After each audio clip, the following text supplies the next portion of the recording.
You shall not see your brother's ox or his sheep going astray and ignore them. You shall take them back to your brother.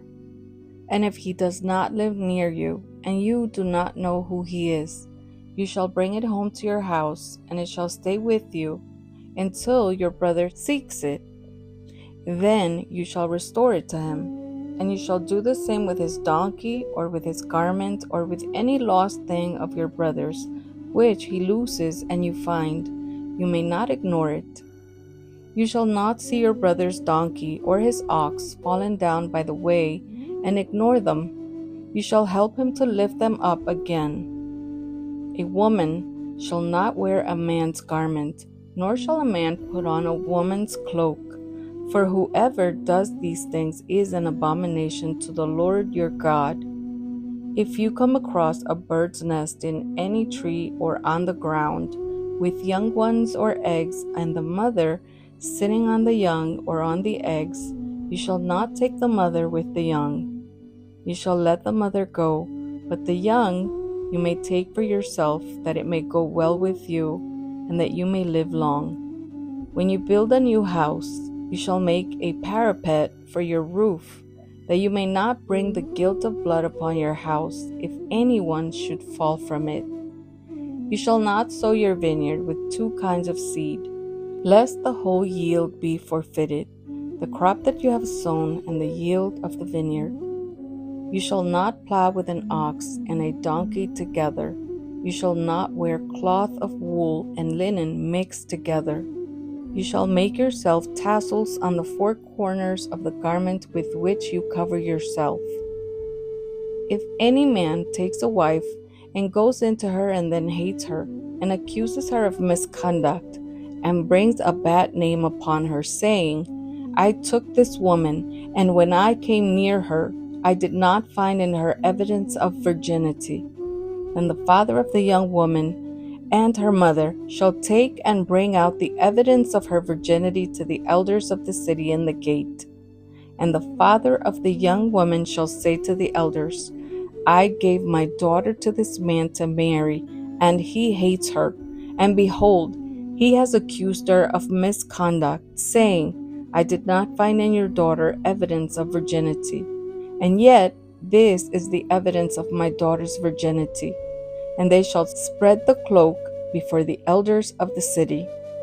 Then the elders of that city shall take the man and whip him, and they shall fine him 100 shekels of silver, and give them to the father of the young woman, because he has brought a bad name upon a virgin of Israel.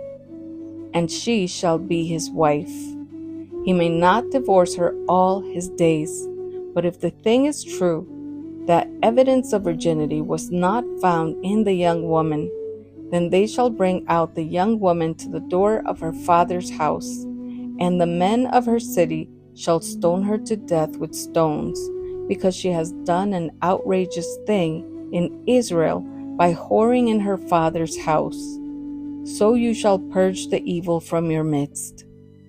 If a man is found lying with the wife of another man, both of them shall die, the man who lay with the woman and the woman. So you shall purge the evil from Israel. If there is a betrothed virgin, and a man meets her in the city and lies with her, then you shall bring them both out to the gate of that city, and you shall stone them to death with stones. The young woman, because she did not cry for help, though she was in the city, and the man, because he violated his neighbor's wife. So you shall purge the evil from your midst. But if in the open country a man meets a young woman who is betrothed, and the man seizes her and lies with her, then only the man who lay with her shall die. But you shall do nothing to the young woman. She has committed no offense punishable by death. For this case is like that of a man attacking and murdering his neighbor, because he met her in the open country, and though the betrothed young woman cried for help, there was no one to rescue her.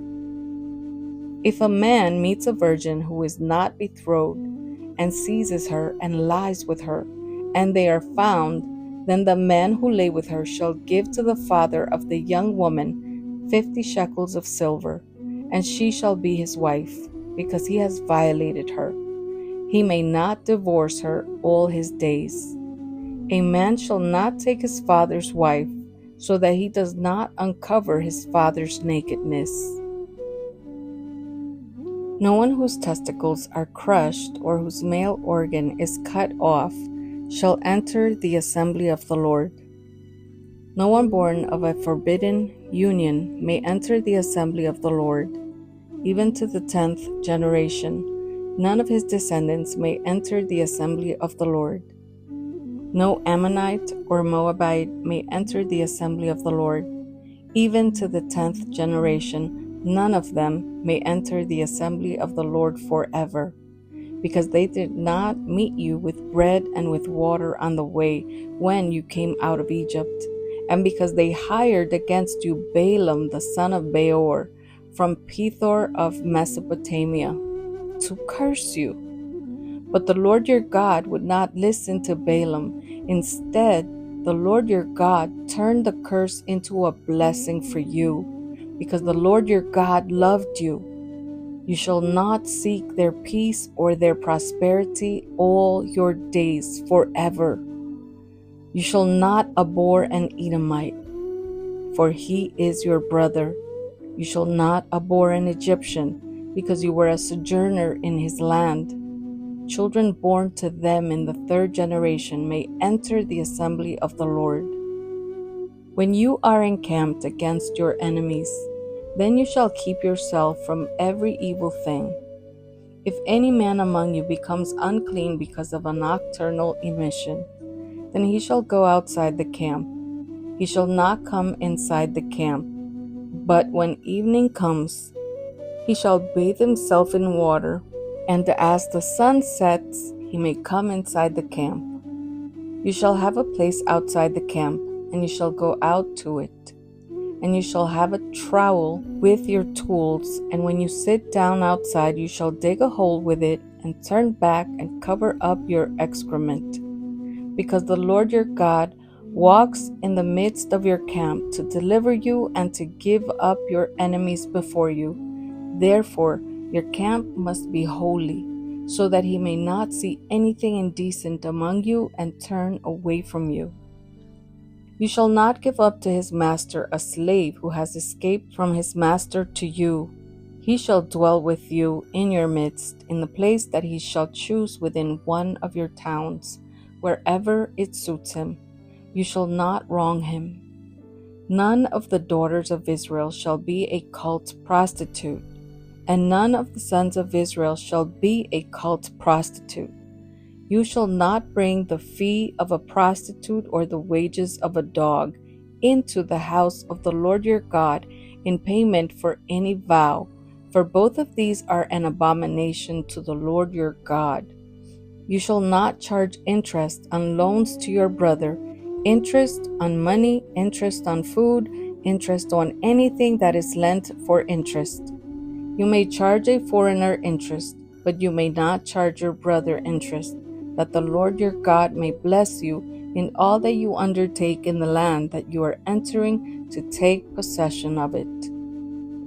If you make a vow to the Lord your God, you shall not delay fulfilling it, for the Lord your God will surely require it of you, and you will be guilty of sin. But if you refrain from vowing, you will not be guilty of sin. You shall be careful to do what has passed your lips, for you have voluntarily vowed to the Lord your God what you have promised with your mouth. If you go into your neighbor's vineyard, you may eat your fill of grapes, as many as you wish, but you shall not put any in your bag. If you go into your neighbor's standing grain, you may pluck the ears with your hand, but you shall not put a sickle to your neighbor's standing grain.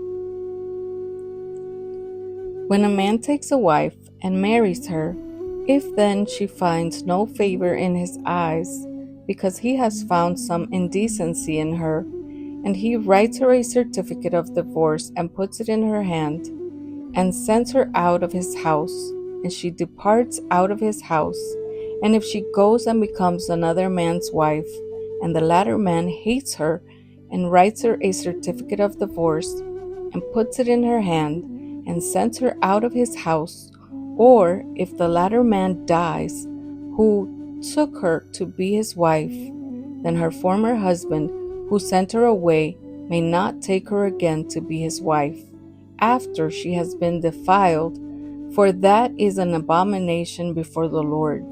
And you shall not bring sin upon the land that the Lord your God is giving you for an inheritance. When a man is newly married, he shall not go out with the army or be liable for any other public duty. He shall be free at home 1 year to be happy with his wife whom he has taken. No one shall take a mill or an upper millstone in pledge, for that would be taking a life in pledge. If a man is found stealing one of his brothers of the people of Israel, and if he treats him as a slave or sells him, then that thief shall die. So you shall purge the evil from your midst. Take care in a case of leprous disease to be very careful to do according to all that the Levitical priests shall direct you. As I commanded them, so you shall be careful to do. Remember what the Lord your God did to Miriam on the way as you came out of Egypt. When you make your neighbor a loan of any sort, you shall not go into his house to collect his pledge. You shall stand outside, and the man to whom you make the loan shall bring the pledge out to you. And if he is a poor man, you shall not sleep in his pledge. You shall restore to him the pledge as the sun sets, that he may sleep in his cloak and bless you. And it shall be righteousness for you before the Lord your God. You shall not oppress a hired worker who is poor and needy, whether he is one of your brothers or one of the sojourners who are in your land within your towns. You shall give him his wages on the same day before the sun sets, for he is poor and counts on it, lest he cry against you to the Lord, and you be guilty of sin.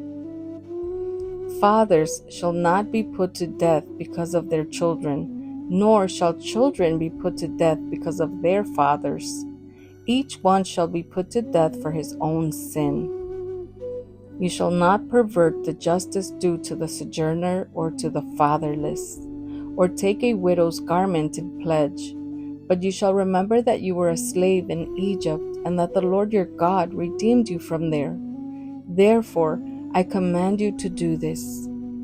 When you reap your harvest in your field, and forget a sheaf in the field, you shall not go back to get it. It shall be for the sojourner, the fatherless, and the widow, that the Lord your God may bless you in all the work of your hands. When you beat your olive trees, you shall not go over them again. It shall be for the sojourner, the fatherless, and the widow. When you gather the grapes of your vineyard, you shall not strip it afterward. It shall be for the sojourner, the fatherless, and the widow. You shall remember that you were a slave in the land of Egypt. Therefore, I command you to do this.